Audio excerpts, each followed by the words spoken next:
మేడ్చల్ జిల్లా Pocharam police station పరిధి నారాయణ కళాశాల యాజమాన్యం 3 రోజుల సెలవులు ప్రకటించారు. లెక్చరర్ల ఒత్తిడి తట్టుకోలేక ఎంపీసీ మొదటి సంవత్సరం చదువుతున్న బనావత్ తనీష్ ఆత్మహత్యకు పాల్పడ్డాడు. నారాయణ కళాశాల వద్ద విద్యార్థి బంధువులు, విద్యార్థి సంఘాలు తీవ్ర ఆందోళన చేశారు. విద్యార్థి తల్లిదండ్రులకు ఎలాంటి భరోసా ఇవ్వకపోవడంతో విద్యార్థి సంఘాలు, ప్రజా సంఘాలు ధర్నాలు చేస్తున్నాయి. ముందస్తు జాగ్రత్తగా పోలీసులు భారీగా మోహరించారు.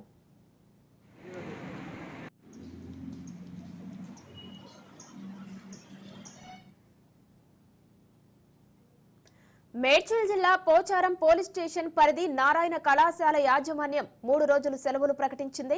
లెక్చరర్ల ఒత్తిడి తట్టుకోలేక ఎంపీసీ మొదటి సంవత్సరం చదువుతున్న బనావత్ తనీష్ ఆత్మహత్యకు పాల్పడ్డాడు. నారాయణ కళాశాల వద్ద విద్యార్థి బంధువులు, విద్యార్థి సంఘాలు తీవ్ర ఆందోళన చేశారు. విద్యార్థి తల్లిదండ్రులకు ఎలాంటి భరోసా ఇవ్వకపోవడంతో విద్యార్థి సంఘాలు, ప్రజా సంఘాలు ధర్నాలు చేస్తున్నాయి. ముందస్తు జాగ్రత్తగా పోలీసులు భారీగా మోహరించారు.